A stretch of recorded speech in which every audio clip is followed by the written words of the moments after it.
Ndabasuje nitwa Itangishaka Emmanuel nje kubagezaho amakuru agezweho muri aya masaha. Mu karere ka Nyanza habonetse umurambo wari umaze iminsi myinshi mu nzu. Nyamara abaturage bakagaragaza ko ari byo bakeka nyuma yo kubona uyu murambo wari umaze iminsi 2 mu nzu itabamo abantu. Hanyuma kandi mu yandi makuru umugabo wakekaga ko umwana umwe muri 6 yabyaranye n'umugore we atari we bamusanze yapfuye. Icyemezo cy'urukiko kuri mwarimu wariye ibiraha akanasambanya abana 2 b'abakobwa nacyo kiratangajwe. Muri Thailand umukecuru yazutse ari mu isanduku habura gato ngo umurambo we utwikwe. Mbaye ikaze rero niba ari buje kandi subscribe. Mu murenge wa Rwabicuma mu karere ka Nyanza abaturage basanze umurambo w'umugabo mu nzu itabamo abantu.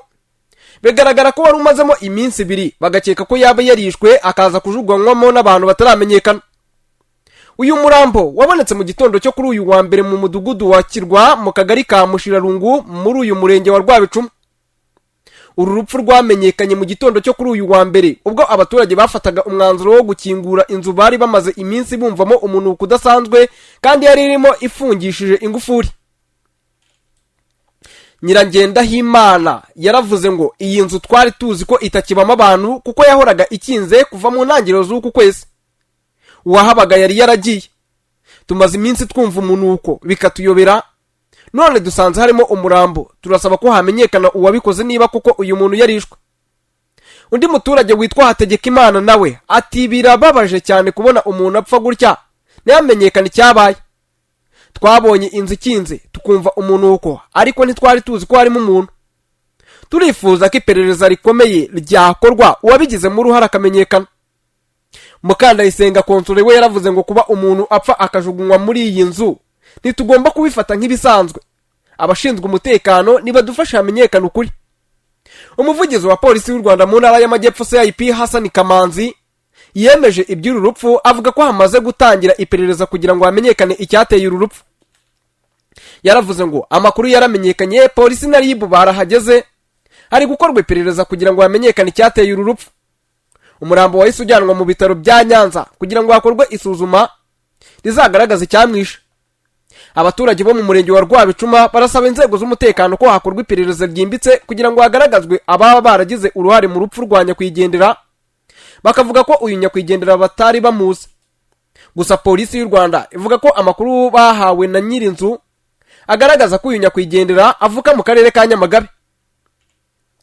Hanyuma mu yandi makuru umugabo w'imyaka 47 y'amavuko wo mu murenge wa Murunda mu karere ka Rutsiro wari ufitanye amakimbirane n'umugore we amushinja kumuca inyuma anavuga ko umwe mu bana babo atari we bamubyaranye bamusanze mu mugozi yapfuye. Uyu mugabo witwa Habimana Azarias yabanaga n'umugore we mu rugo rwabo ruherereye mu mudugudu wa Kajugujugu akagari ka Kirwa umurenge wa Murunda akaba yarabonetse yapfuye kuwa 6 w'icyumweru twaraye dusoje. Umugore we bari bafitanye abana 6 wari wazindukiye mu mirimo y'ubuhinzi niwe wabanje kubona nyakwigendera ubwo yaragarutse mu rugo asanganizwa n'iyi nkuru y'incamugongo dore ko yafunguye urugi rw'icyumba bararamo agasanga amanitse mu mugozi yapfuye. Abaturanyi bakeka ko nyakwigendera ari we wimanitse mu mugozi akiyahura dore ko atari ubwa mbere yarabigerageje kuko ngo byari ku nshuro ya 3. Umwe mu baturanyi yaravuze ngo hashize iminsi noneho avuga ko ngo agiye kwiyahura mu ishyamba. Bamugaruye agiye kurigeramo nabwo afite ikiziriko cy'inka yavugaga ko ngo agiye gukoresha yiyahura.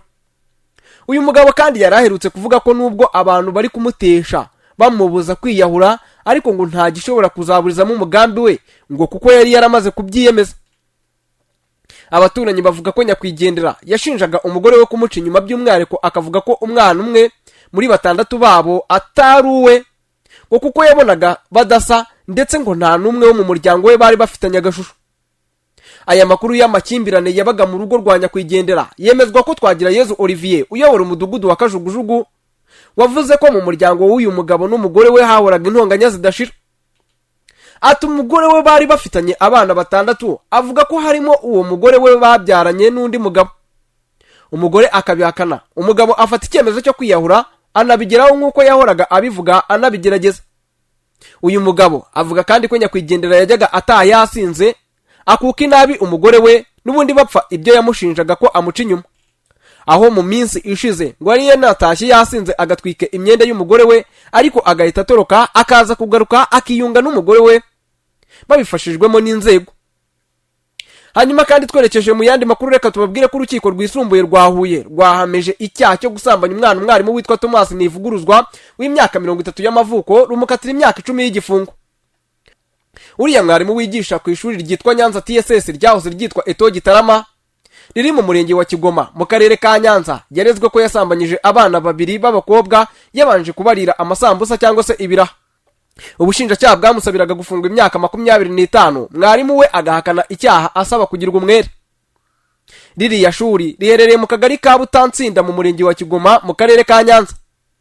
Uriya mwarimu witwa Thomas Nivuguruzwa yarezwe gusambanya umwana aho hari abana babiri, akabanza kubarira amasambusa cyangwa se ibiraha, yasoza akanabasambanya. Ubushinjacyaha buvuga ko itariki ya 30 z'ukwezi kwa gatatu 2024 mu masaha y'umugoroba mwarimu Thomas yahuye n'abana b'abakobwa babiri, umwe w'imyaka 15 n'undi w'imyaka 17, barimo gucuruza ibiraha mu gasantere ka Butansinda. Abajyana iwe mu rugo ababwira ko agiye kubagurira ibiraha. Bagezeyo binjira mu nzu, arafunga atangira kurya ibiraha, nabo arabaha. Abana baje kumwishyuza amafaranga 1200 ngo batahe niyayabaha, ahubwo ngo ababwira ko barara. Abajyana mu cyumba bararyama ndetse aranabasambanya. Bigeze mu gitondo abasigaho ngaho bakingiranya arigendera. Byaje kumenyekana ko abana bavugije induru maze bakingurirwa n'umukozi ukora isuku mu nzu y'abarimu. Abana bari bakingiranwe muri iyo nzu ya mwarimu Thomas. Maze uriya mukozi nawe amenyesha ubuyobozi. Thomas atangira gukurikiranwa, ubushinjacyaha bugasabira igihano Thomas cyo gufunga imyaka 25. Thomas ahakana icyaha, avuga ko kuri iriya tariki yasize umukozi umumesera, ajya ku nshuti ye, avuye yatashye asanga abana bicaranye na wa mukozi muri saro ya Thomas. Ahageze imvura ihitigwa, yanga kubohereza ngo bagende, arabareka bararyama. Abyutse mu gitondo ahereza wa mukozi urufunguzo, amubwira ko abana nibashaka gutaha abafungurira bagataha. Agarutse nibwo yasanze hari inzego z'umutekano. Thomas wiyemerera ko abana baraye iwe, avuga ko umwe muri bo yajyaga amubona mu isantere ya Butansinda naho undi we atamuzi. Thomas akomeza avuga ko atigeze abona umwanya wo kubabaza cyangwa se wo kubaza abo bana icyo baje gukora mu rugo rwe n'impamvu bahaje, ngo bitewe n'amasaha yari ahagereye, ko kandi nta nimero z'ubuyobozi yari afite ku buryo yari kubamenyesha. Thomas Nivuguruzwa agasaba kugirwa umwere. Urukiko uko rubibona, urukiko rusesenguye rusanga uriya mukozi w'abarimu yaravuze ko yabonye Thomas atahanye n'abo bana b'abakobwa, kandi ko yamusigiye urufunguruzo agiye kugenda ngo aze kubakingurira. Kandi ibi bishimangirwa nuko hari umutangabuhamya wababonye mu idirishya aho nawe yahurujwe. Urukiko rusanga hari raporo yakozwe n'abaganga cyangwa se n'abahanga mu gucukumbura ibizwi nka RFI, yerekana ko basanze ibisa n'amasohoro mu ikariso y'umwe muri aba bana ndetse no mu gitsina cy'uriya mwana imbere, kandi ko habonetse DNA ivanze iy'umugabo ndetse n'iy'umugore. Iyi raporo nayo ikaba yarashingirwagaho nk'ikimenyetso kuko nta wundi mugabo wari kumwe n'uriya mwana atari Thomas, dore ko nawe ubwe yiyemerera ko nta wundi muntu waraye muri iyo nzu uretse we n'abana. Ukaba wakwibaza impamvu yabararanye batamusabye icumbi, nta n'icyo apfana nabo cyari gutuma bararana, nta n'undi muyobozi yabibwiye cyangwa se ngo amenyeshe ababyeyi babo, bikaba bigaragaza umugambi yari afite wo kubasambanya. Urukiko rurasanga kandi kuba aba bana barasanzwe mu nzu ya Thomas, nubwo avuga ko atazi uburyo bahageze ndetse atazanye nabo, ariko niyo yaba atazanye nabo nka nyiri icumbi, yari afite inshingano zo kumenya abantu bari we aho baturutse ndetse n'ikibagenza.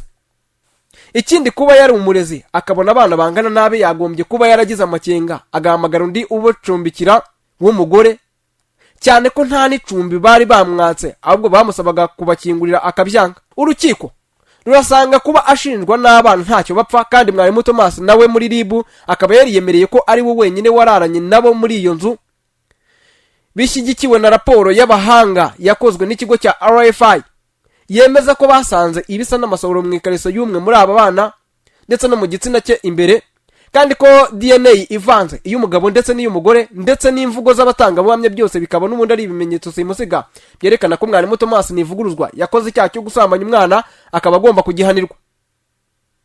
Ibijyanye no kumenya ibihano byahabwa Thomas Nivuguruzwa, urukiko rwisunze ingingo z'amategeko rusanga Thomas Nivuguruzwa yarakoze icyaha cyo gusambanya umwana ufite imyaka 17. Urukiko rusesenguye rusanga nubwo Thomas Nivuguruzwa yarakoze icyaha gifite ingaruka zikomeye kandi akaba ari icyaha cy'ubugome, byongeye kandi akaba atanabyemera, ariko nanone urukiko rurasanga ari ubwa mbere akurikiranywe n'inkiko ku buryo buzwi, kuko nta kimenyetso na kimwe cyagaragaje cyerekana ko ngo yigeze guhanishwa ikindi cyaha mbere y'iki. Ibi bikaba bivuze ko asanzwe yitwara neza. Ibi byose urukiko rusanga hari impamvu nyoroshyacyaha ituma Thomas Ntivuguruzwa agabanyirizwa ibihano, bityo Thomas Ntivuguruzwa akaba agomba guhanishwa igihano cy'igifungo cy'imyaka 10 mu igororero. Icyemezo cy'urukiko. Urukiko rwemeje ko Thomas Ntivuguruzwa ahamwa n'icyaha cyo gusambanya umwana ndetse rumuhanisha igihano cy'igifungo cy'imyaka 10 mu igororero. Urukiko kandi rwategetse ko Thomas Ntivuguruzwa asonewe kwishyura amafaranga 20,000 kuko aburana afunzwe. Mwarimu Thomas Ntivuguruzwa w'imyaka 50 niba ataranyuzwe n'iki gihano afite uburenganzira bwo kujurira. Dusoza amakuru yacu, reka tubabwire ko umukecuru w'imyaka 65 wo muri Thailand yatunguye abo mu muryango we bari mu gahinda bagiye kumushyingura, ubwo yakangukaga agakomanga ku isanduku yari arimo habura akanya gato ngo ajyanwe mu irimbi atwikwe. Sean Charlotte w'imyaka 65 byari byatangajwe ko yapfuye, ko yari yapfiriye mu rugo rwe Infisan Rock mu majyaruguru ya Thailand mu rukerera rwo kuwa 23 Ugushyingo 2025. Mu kwizera ko yashizemo umwuka, umuryango we wamushyize mu isanduku y'umweru, bahita batangira urugendo rw'amasaha 4 rureshya na kilometero 360 berekeza ku rusengero ruherereye mu nkengero za Bangkok rukorerwamo umuhango wo gutwika ndetse no gushyingura ku bantu cyangwa se ku buntu ku bantu b'abakene. Ariko uwo mukecuru watekerezwaga ko yapfuye, byavuzwe ko yazutse ari mu isanduku bw'imodoka yari igeze ku rusengero, bitungura abavandimwe be ubwo yatangiraga gukomanga ku giti cy'isanduku.